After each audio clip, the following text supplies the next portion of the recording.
অগণিত মানুষের চোখের জলে শেষ বিদায় নিলেন দুষ্কৃতীদের গুলিতে নিহত মালদার সর্বজনপ্রিয় তৃণমূল নেতা কাউন্সিলর বাবলা সরকার।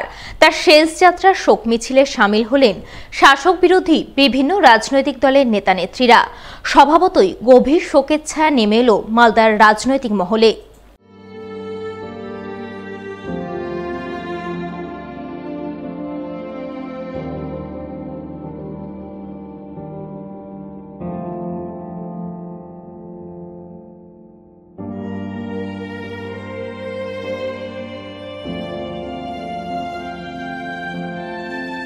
উল্লেখ্য, বৃহস্পতিবার সকাল 10:30 নাগাদ মালদা শহরের বুকে এক হাড় হিম করা মর্মান্তিক ঘটনা ঘটে যায়।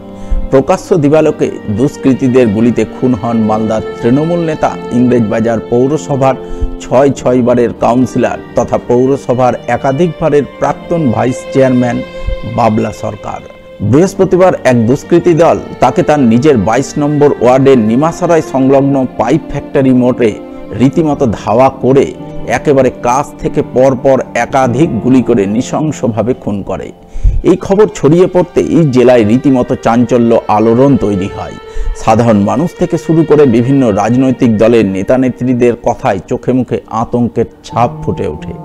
বৃহস্পতিবারই নিহত তৃণমূল নেতার দেহ ময়না তদন্ত করা হয় মালদা মেডিকেল কলেজ হাসপাতালে। এরপর শুক্রবার 7 সকালে তৃণমূল নেতা দুলাল সরকার ওরফে বাবলা সরকারের মরদেহ মালদা মেডিকেল কলেজ হাসপাতাল থেকে মালদা শহরের মহানন্দা পল্লীতে তার বাসভবনে নিয়ে যাওয়া হয়। সেখানে তার মরদেহে শেষ শ্রদ্ধা জানান রাজ্যের মন্ত্রী ফিরহাদ হাকিম, শিলিগুড়ির মেয়র গৌতম দেব সহ জেলার তৃণমূলের একাধিক নেতানেত্রী। শ্রদ্ধাঞ্জলি নিবেদন করেন মালদার 2 পৌরসভার চেয়ারম্যান সহ কাউন্সিলররা। তবে শুধু শাসক দলের নেতানেত্রীরাই নন, নিহত তৃণমূল নেতা বাবলা সরকারকে শেষ শ্রদ্ধা জানান বিরোধী রাজনৈতিক দলের একাধিক নেতৃত্ব। এছাড়াও প্রিয় নেতাকে শেষ দেখা দেখতে সাধারণ মানুষের ঢল নামে। তারা চোখের জলে প্রিয় নেতাকে শেষ বিদায় জানান।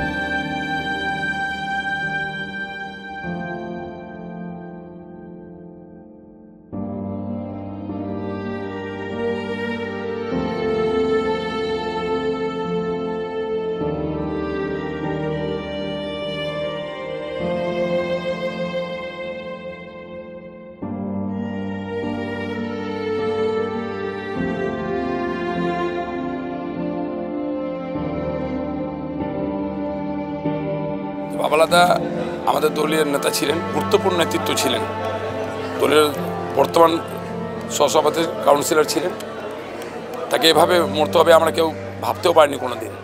গোটা মালদাবাসী আমরা, গোটা দল আমাদের প্রচণ্ড হারে ক্ষতিগ্রস্ত হয়েছে এবং আমি মনে করি পুলিশ এখানে সম্পূর্ণরূপে ব্যর্থ হয়েছে। প্রতিটি পুলিশের যে টিম যারা তদন্ত করে এগুলো খবর রাখে, নেতৃত্বদের কারা কোন জায়গায় দাঁড়িয়ে আছেন, সেটা কিন্তু তারা আজকে সম্পূর্ণরূপে ব্যর্থ হয়েছে বলে আমার মনে হচ্ছে। দেখুন, আমরা কালকে এসেছি, দিদি বলে ছোট ভাই ছিল, বহুদিনের পরিচয়, পলিটিক্সের বাইরে ওর বাড়িতে থাকা। যখন মালদা থেকে যেতাম বা কলকাতা থেকে হল থাকলে চৈতালি খাবার খুঁজে, ভেরি শকিং। একটা বড় চক্রান্ত আছে এই ব্যাপারে, কোনো সন্দেহ নেই। একটা ডিপ্লুটেড চক্রান্ত কেন হয়েছে, কী কারণ, সেটা নিশ্চয়ই পুলিশ সেটাকে তদন্ত করে আনার পর। কিন্তু আমরা চাই পেছনে যারা আছে, সামনে যারা ছিল, কাউকে যেন ছাড়ানো হয়, সবাইকেই ধরতে হবে এবং যথাযথ ব্যবস্থা নিতে হবে এবং দিবালোকে এ ধরনের নৃশংস হত্যাকাণ্ড বিচার। এরপর মহানন্দা পল্লী থেকে তৃণমূল নেতা বাবলা সরকারের মরদেহ নিয়ে যাওয়া হয় সুকান্ত পল্লী, সুকান্ত স্মৃতি সংঘ ক্লাব, ঝলঝলিয়া যুবকবৃন্দ ক্লাব, ঝলঝলিয়া বাজার, কানির মোড় সহ বিভিন্ন এলাকায় এবং তৃণমূলের বিভিন্ন দলীয় কার্যালয়ে। প্রিয় নেতাকে শেষ দেখা দেখতে রাস্তার ধারে, প্রাচীরে, বাড়ির ছাদে, ব্যালকনিতে সাধারণ মানুষের ঠিক থেকে ভিড় লক্ষ্য করা যায়, যাদের সকলের মন ভারাক্রান্ত, কারো কারো চোখে জল, আর্তনাদ করে কান্না। এইভাবেই সাধারণ মানুষের ভালোবাসা আর চোখের জলে শেষ বিদায়ের পথে এগিয়ে চলে মালদার সর্বজন প্রিয় তৃণমূল নেতা বাবলা সরকারের নিথর দেহ। পুরো ব্যাপারটাই খুব শকিং আমাদের জন্য, আমরা এখনো মানতে পারছি না এরকম দিনের বেলা ওনাকে এভাবে হত্যা করা, নৃশংসভাবে হত্যা করা হয়েছে। এর পিছনে কারা আছে মুখ্যমন্ত্রী নিজেও বলেছেন, পুলিশও তৎপর, তারা দেখছেন যে ব্যবস্থা, তারা ইনভেস্টিগেশন শুরু করেছেন, দুজন শুনছি অ্যারেস্টও হয়েছে। এবং যারা ইনভলভ, আমরা একটা জিনিস বুঝতে পারছি যে কেউ তো ইনভলভ আছেন, কোনো কনস্পিরেসি হয়েছে। এখন এটা তো একটা শকিং ব্যাপার, অবশ্য আমাদের সবাইকে এফেক্ট করেছে এবং আমরা সেই জন্যই চাইছি যারা ইনভলভ তারা যাতে ধরা পড়েন এবং তাদের যাতে কড়া শাস্তি হয়, আমরা এটাই সবাই চাইছি, এটাই আমাদের।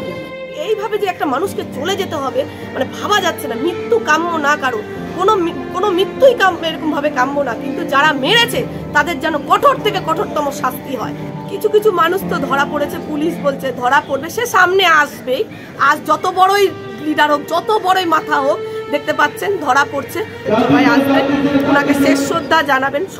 সবার সাথেই তো ওনার সম্পর্ক ভালো ছিল, সবার সাথে মনের মিল ছিল, সবাই ফোন করে করে বলছে, আমাদের রাজ্য থেকেও ফোন করছে, সবাই বলছে কি কারণে মারা হয়েছে তদন্ত করছে, তদন্ততে বেরোবে, যে দোষী হবে তার যেন চরম শাস্তি, এটাই বলবে। তৃণমূল কংগ্রেস তো নেতৃত্ব, তারা তো আন্দোলন নামেন, সেক্ষেত্রে আপনারা বিরোধী দল তো বিজেপি, আপনারাও কি বাবলা সরকারের জন্য এই প্রতিবাদে রাস্তায় নামবেন, আন্দোলন করবেন? 100 বার করবো। কাল থেকে আমাদের প্রতিবাদ অলরেডি সোশ্যাল মিডিয়ায় চালু হয়ে গেছে, আমাদের রাজ্য লিডাররা, জেলা লিডাররা অলরেডি সোশ্যাল মিডিয়ায় চালু করে দিচ্ছে যে আজকে যদি তাদের দলের নেতাকে এইভাবে যদি গুলি করে মারা হয়, এইভাবে যদি তার মৃত্যু হয়, তাহলে আমাদের সাধারণ মানুষদের, আমাদের কি পাবলিক কি আছে? 100 বার নামবো, কেন নামবো না? বাবলা সরকার মানুষ ছিল, একজন মানুষ, আমি একজন মানুষ, অবশ্যই পথে নামবো যে তার দোষীরা যেন কঠোর থেকে কঠোরতম শাস্তি পায়। মনে হচ্ছে তো পুলিশ তো আসামি পেয়ে গেছে, সবচাইতে হচ্ছে বাবলা সরকার। মালদা জেলার যারা সোশ্যাল ওয়ার্কের সাথে যুক্ত, পাবলিক রিপ্রেজেন্টেটিভ হিসাবে একটা সুপরিচিত নাম, এবং বলা চলে নিঃসন্দেহে ও he was not harmful but helpful person. একসাথে আমরাও রাজনীতি করেছি 98 থেকে, তৃণমূলের সাথে 6 বারের কাউন্সিলর, 2 বার সহসভাপতি থেকেছে। আমাদের সাথে আলাদা রাজনীতি করতে গেলেও হয়তো অনেক সময় সোশ্যাল ক্রাইসিস, অনেক কিছু হলো, কথাবার্তা হতো। এই ঘটনা গতকালকে যখন শুনেছি, গতকালকে সারাটা দিন পার্সোনালি আমি এবং যাদের সাথে আমরা শেয়ার করেছি আর কি, সবাই শকড হয়েছে। আই থিঙ্ক সো কি মালদা জেলার মানুষ কেন ঘটনাটা হচ্ছে পুলিশ যখন পেয়ে গেছে, ওরাই বলবে যে কেন এটা ঘটনাটা করেছে। যদি কাউকে না পেতো তাহলে পরিবারের লোকদের কাছে সোর্স, এখন তো অলরেডি আসামি অ্যারেস্ট হয়ে গেছে।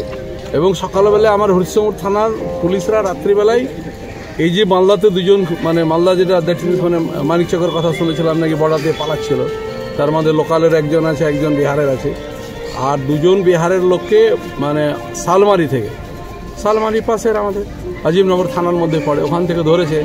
ওরা স্বীকারও করেছে কতজন ছিল না ছিল ইত্যাদিগুলো, বাকিটা পুলিশের মধ্যে। এখন তো আমরা মনে করি জলের মতন পরিষ্কার, যে হুইজ দ্য রিং মাস্টার সব কিছু করেছে। আমরা এটাই ডিমান্ডটা করব যে মালদা শহরের মাটিতে প্রকাশ্য দিবালোকে এই ঘটনা প্রত্যেকের হার্টকে আমাদেরকে অ্যাটাক করেছে। এটা যারা করেছে এরা যেন কাস্টোডি ট্রায়াল করে প্রশাসন যেন তার শাস্তি যেন দিতে পারে।